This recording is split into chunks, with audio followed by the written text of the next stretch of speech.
মধ্যপ্রাচ্যের আকাশে যুদ্ধবিমানের গর্জন শোনা গেলেও সবচেয়ে বড় বিস্ফোরণটি ঘটছে ট্রাম্পের বক্তব্যে। ডোনাল্ড ট্রাম্প ইরানে হামলা চালিয়ে আসলে ঠিক কী অর্জন করতে চান তা নিয়ে ক্রমেই ঘনীভূত হচ্ছে ধোঁয়াশা।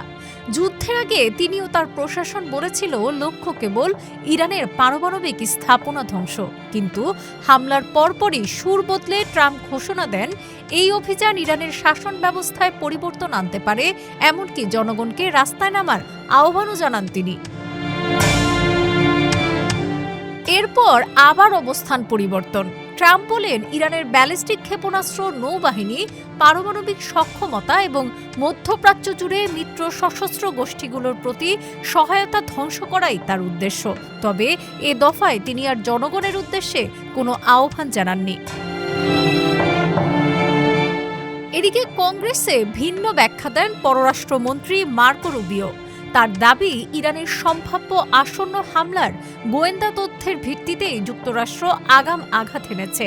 এ বক্তব্য ঘিরে বিতর্ক তৈরি হয়। ডেমোক্র্যাট সদস্য জোয়াকিন ক্যাস্ট্রো ও ভাষ্যকার ম্যাট ওয়ালশ সমালোচনা করেন প্রশাসনের অবস্থান। অন্যদিকে যুদ্ধমন্ত্রী পিট হেগসেথ বলেন এটি কেবল শাসন পরিবর্তনের যুদ্ধ নয়, বরং নিরাপত্তা নিশ্চিতের পদক্ষেপ।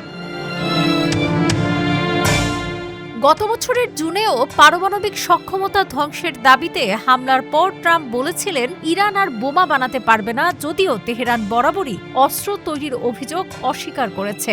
সাম্প্রতিক আলোচনায় সময়সীমা শেষ হওয়ার আগেই নতুন করে হামলা শুরু হয়।